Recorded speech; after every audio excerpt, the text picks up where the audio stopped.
Voilà Merci beaucoup les messages que vous voulez faire passer.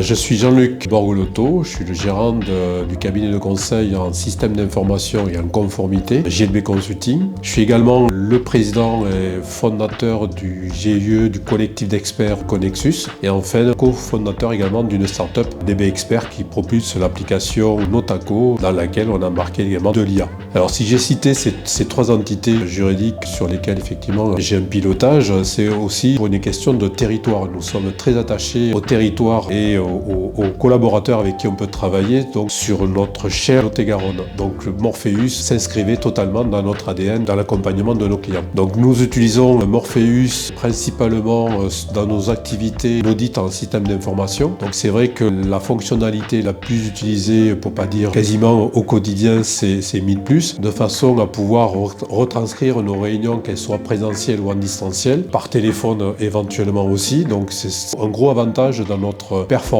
d'être beaucoup plus à l'écoute auprès de nos clients. Donc c'est vraiment l'activité ou la fonctionnalité la plus utilisée. Vient en second plan, je dirais, la notion de chat et éventuellement de création de texte, mais vraiment une utilisation très poussée, je dirais, de 1000+. Alors, comme je le disais, sur l'activité d'audit, mais également en termes de pilotage de projets en système d'information, notre quotidien nous amène effectivement à gagner pas mal de temps sur la retranscription de ces comptes rendus d'activité, comme on dit dans notre jargon. Donc je dirais que pour une réunion de 2 heures, qu'elle soit en présentiel ou en distanciel, on va avoir en fait un gain de temps de retranscrire, de prise de notes, quasiment 1 heure par compte rendu d'activité. Donc c'est relativement très conséquent dans notre quotidien, et ce qui nous permet de dégager ce temps sur l'analyse et l'écoute surtout du client. Alors en ayant effectivement une appétence très forte sur la mise en conformité du système, pour parler protection des données, RGPD, de pouvoir monitorer quelque part la notion de cybersécurité, le conseil que je peux donner de façon assez régulière auprès des clients que j'accompagne, notamment sur la mise en conformité, de l'exploitation de plus en plus de l'IA dans leur domaine d'activité, c'est de pouvoir, je dirais, dans un premier temps, bien sensibiliser les collaborateurs, les équipes à l'utilisation de l'IA. Donc c'est une façon, au travers de Morpheus également, de pouvoir maîtriser